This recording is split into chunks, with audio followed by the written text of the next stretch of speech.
Bomba data, bomba data, bomba data, bomba data, bomba data, bomba data, bomba data, bomba data, bomba data, bomba data, Okay. Bomba dita. You don't need to do that, Matt, I because know, but I love that song. I mean, the Atomic Punks are we got so the Atomic freaking, Punks. they're so freaking good, man. I love it. And Brian King Kong Geller at the helm playing David Lee Roth, man. That guy, I swear I've seen him perform, not David Lee Roth, Brian, with the Atomic Punks. And even he and the guitar player, and I'm thinking, man, I would have pulled a groin like in the first song. Like, I don't know. The They're high kicking kicks. it up. They're kicking it. They're wearing, you know what? They're wearing spandex, which I'm a little suspect of, but maybe there's a secret. Brian, is there a secret to the spandex? That's the question I have for the Atomic Punks. Anyway, Welcome hey, to Happy Trails, y'all.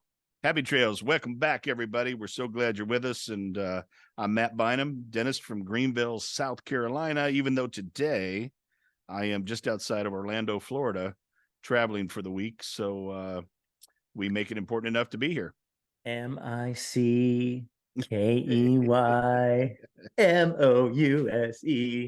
How many times have we been there? Way too many. It's been a Way long too time many. since I've been to Oh my Disney. God, But it's too much. But hey, I'd meet like to my go back counterpart. sometime. Meet my counterpart. Dr. Blaine McLaughlin from Robbins, Iowa, and we're on Happy Trails here, maneuvering our way to our retirement plan, out of dentistry into multifamily real estate, which is what we decided, the direction we decided we're going.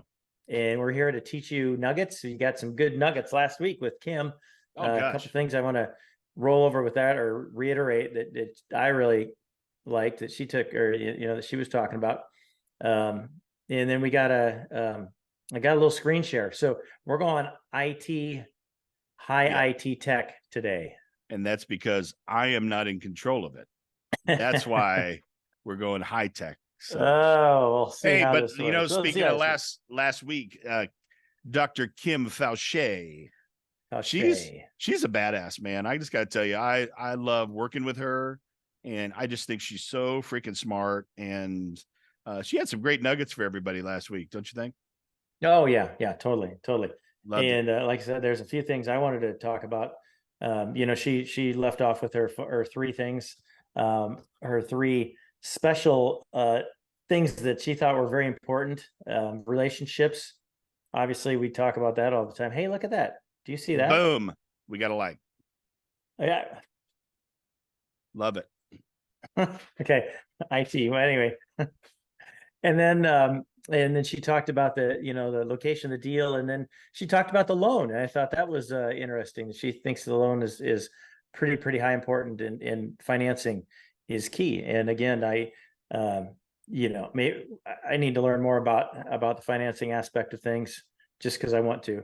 And there's so many different options for getting the loans, and different ways of structuring things to help cash flow here, help cash flow there, help the overall DSCR, and stuff like that. So a lot of cool stuff there. But today we're just And in the earlier podcast, we talked about that crucial member of the team being the underwriter. I mean, obviously Kim has been one of the main underwriters of the VDO project that we have in San Antonio. And I just feel safe and secure when I know that somebody like that is behind the helm, because she's done her research, she's put in her time, she's invested herself, and I feel very comfortable knowing where we're at with that. So again, that whole team concept, knowing your team, loving your team, trusting your team is critical, especially in those key positions like that. So, and I think Kim proved that last week, just in a 40-minute talk. I mean, we could have talked to her for probably 3 hours. Oh yeah, totally. And I think we'll have her on again. She was very appreciative, and she enjoyed being on. She said it was a lot of fun. And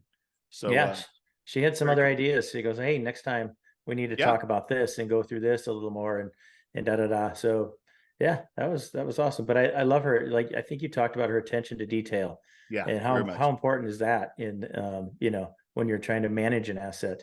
Again, we don't get a lot of asset management. And I don't know if I told you this, Matt, I'm taking an asset management I'm doing a webinar here in a few weeks. Nice. On asset management. I'll send you the information. But it's probably just a little overview for me, so I get an idea of what managers do. Once you, again, I think we talked about this too. Once you acquire the property and close on it, that's when the work begins. Yeah, that's when That's it not starts. when you're not done. You're not done. That's You when the gotta- work starts. And that's when you got to kick in the butt and get rolling. So That's the real work.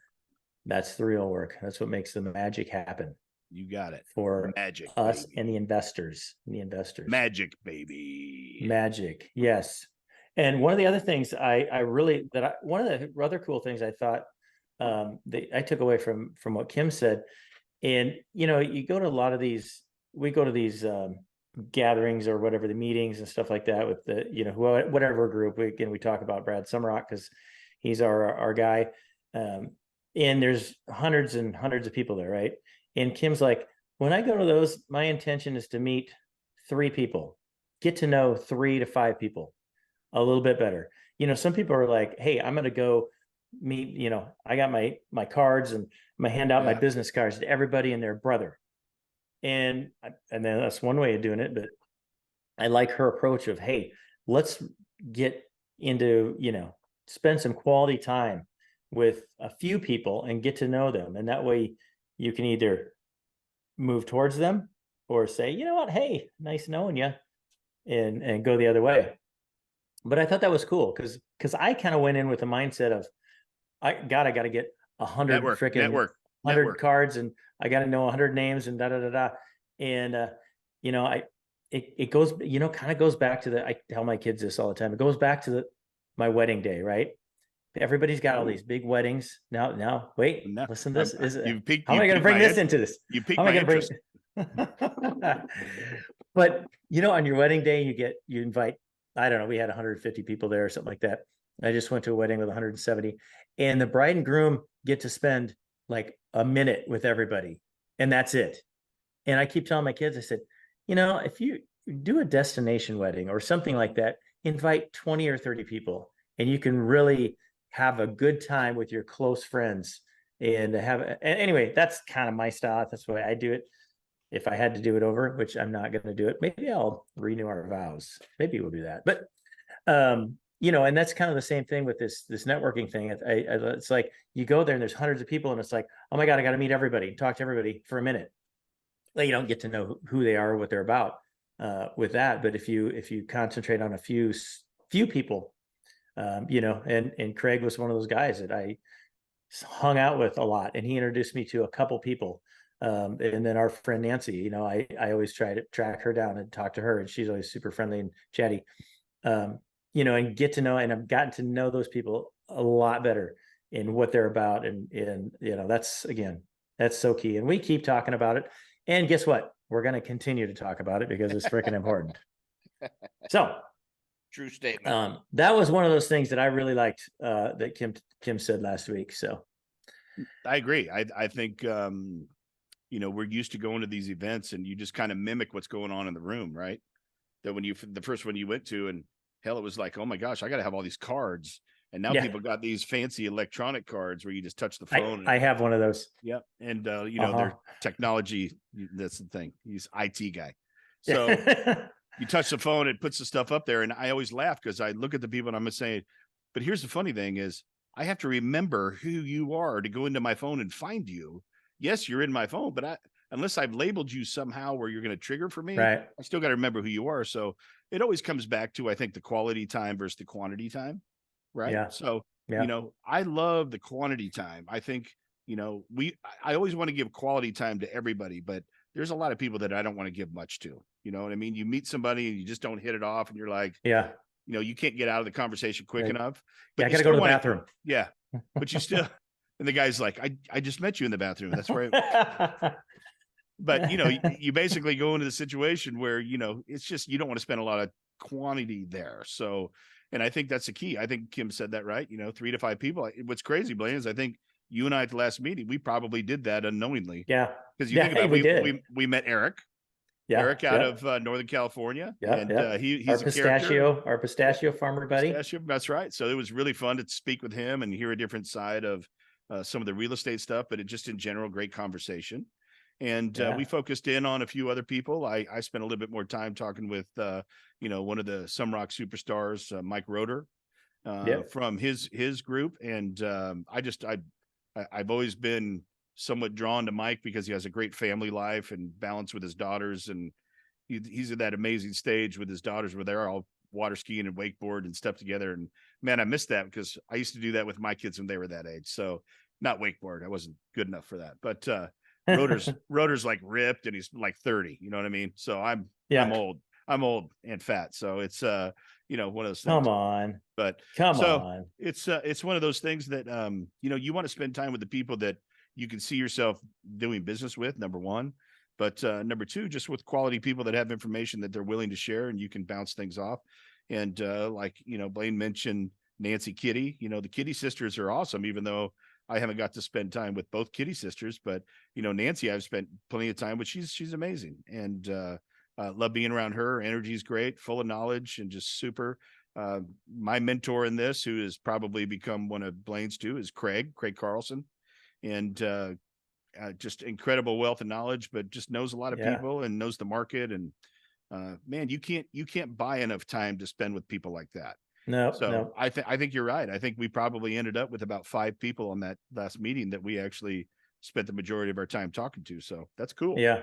That was great. Yeah. So, you got anything else that you want to, kind of go over from last week, or do you want me to run through? Yeah, run through it. Okay. So the other thing Kim brought up, and she kind of rolled over this a little bit, and she called it the flywheel. And I when she said that, I'm like, I know what that is. I felt kind of cool. And so you are cool. Yeah, thanks. And so she talked about how, if you want to regain a certain amount of income, if you're in the stock market and you're going to get 6% return or whatever, let's say 3% return, you're going to have a lump sum of so much, right?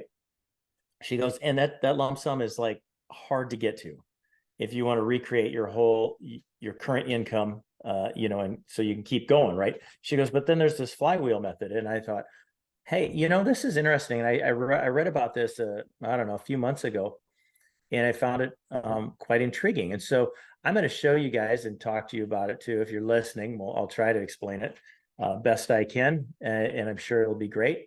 But if you're on YouTube or somewhere, you can actually look at this diagram that I put together. Wait until you see this. I mean, this is going to be cool. Watch this. Okay. Hang on. Wait for it. All right. Now I'm waiting for the connection here to go from my iPad to my computer. And it takes a second. And then hopefully it'll work. But the whole point of this flywheel is investing. And bam, there you go. Investing in certain things year after year. And what was that book about the flywheel, Matt? I don't know if you remember that. I read a book. Was it Good to Great that talked about you push on the flywheel and it barely moves the first time, you keep pushing and pretty soon it starts rolling and I don't remember. Rolling. Okay.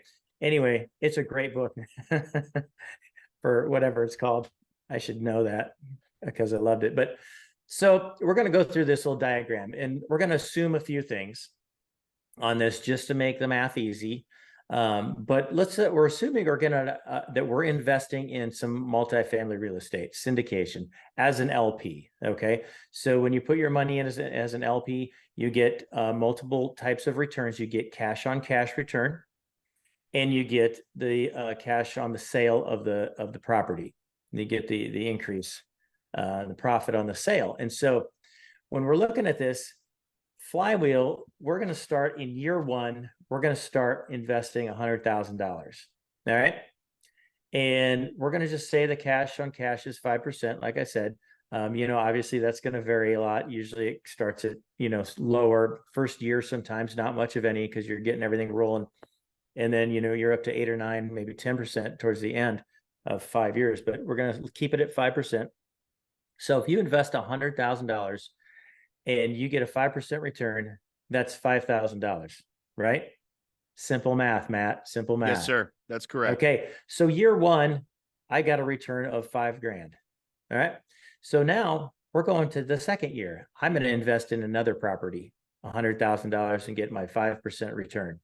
So now not only am I getting 5,000 from the first property, I'm also getting 5,000 from the second property, right? So that gives me my return of $10,000. Because Makes sense. 5,000 plus 5,000 is 10,000. Yes, Yes, sir. you got it. This Yes, is sir. taking Matt back a long ways. Yes, sir. I mean, usually we just get up to 32. That's all the higher we count in our practices. 32. That's the number of teeth. And we don't, anyway. Year 3, I'm investing another 100,000.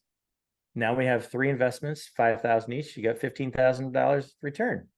Year 4, $100,000 investment. You get our $20,000 return, right? Year 5, we invest our fifth $100,000, and so that gives us a cash return of 25,000. Now, what they're going to do, the people who own year 1's property are going to sell it, right? They sell that property, and and we're assuming we're going to get a 2x on our investment, so we're going to double our investment. And you got your $25,000 from the 5 years cash flow from that first property. You got 5,000 every year for 5 years. That's 25,000, and your cash return is going to be 175,000. Okay, so that gives you 200,000 total of return on your $100,000 investment. Make sense? Right. Okay. So you can take 100,000 of that and invest in another property in year 6. And the other 100,000 you cash out and you take home. Okay. Make sense? And so there you go. You just made 100 grand, and there's 100 grand of cash flow. Year 6, you invest another 100,000. Property number 2 sells. Property number 2 sells for the same figures here. You get your 200,000 in return. You can take 100,000 out, invest the 100,000 back in. And so this whole thing keeps rolling. Every year you get $100,000 cash out. Blaine, the question I have for everybody listening is, the 100,000 that comes out, is that a taxable event? No, it's not, Matt. Correct. And why is that, Blaine? Well, there's 2 reasons. Number 1, you are rolling your profit, which is $100,000, back into another property.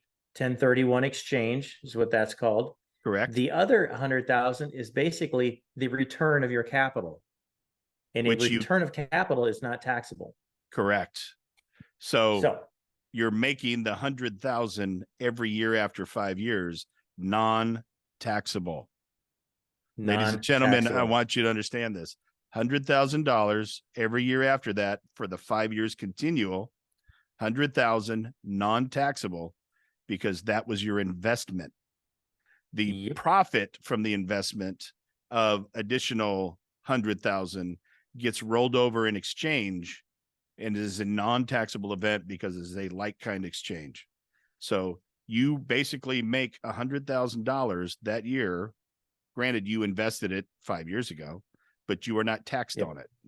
So that's how this perpetual wealth wheel continues. And that's what Blaine's talking about. Yep. And the other option is to not take the cash out, right? It depends if you need it. You could put the 200,000 into the rollover, 200 into another investment, and then of course your cash on cash return would increase because you're investing more.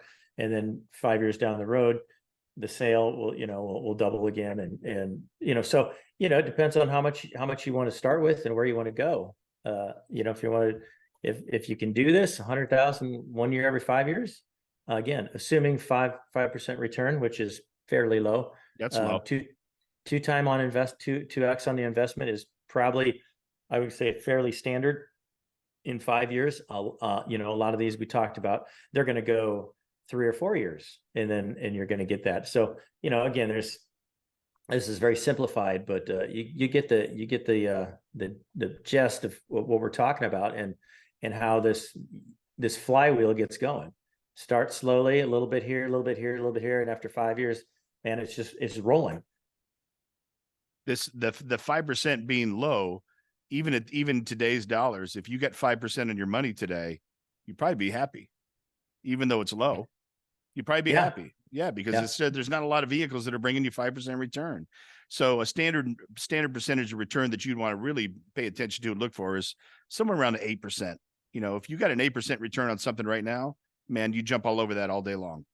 All day long. Anything 8 and above, hell, if you got 7, you'd probably jump all over it.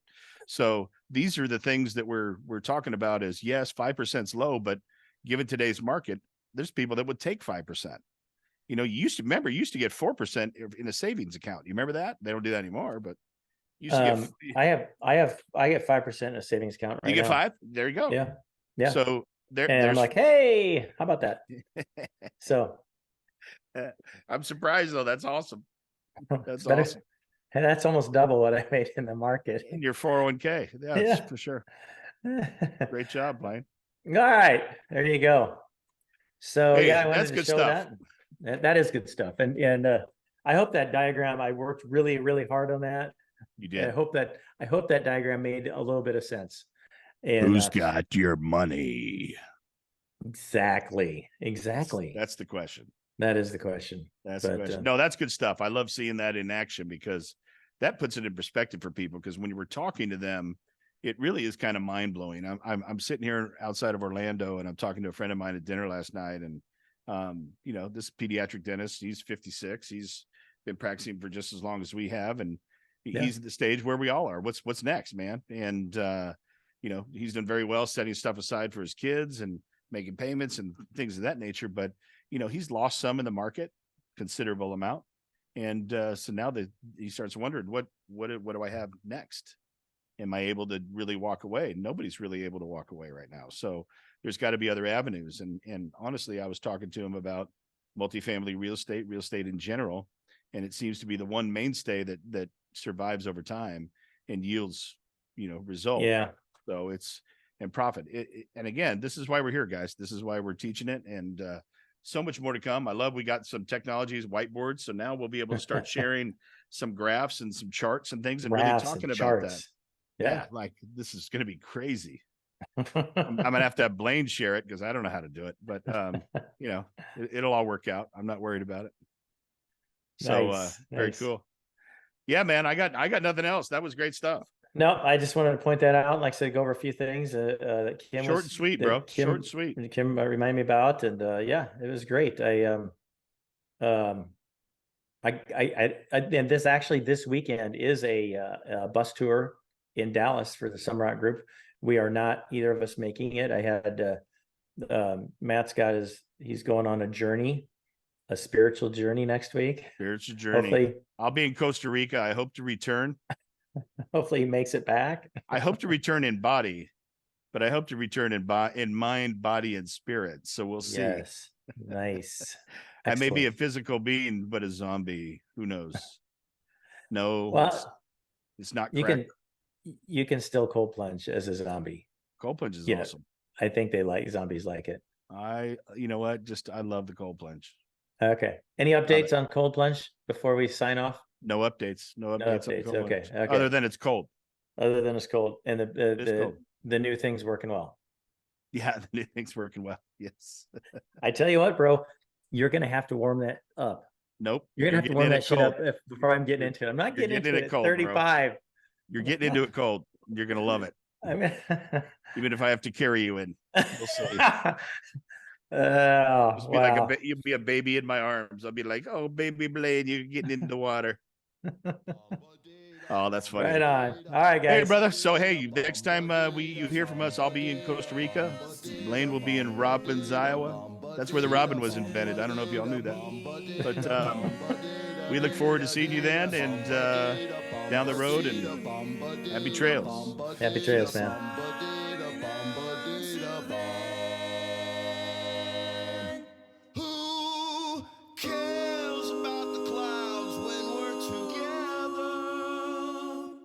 Just sing a song.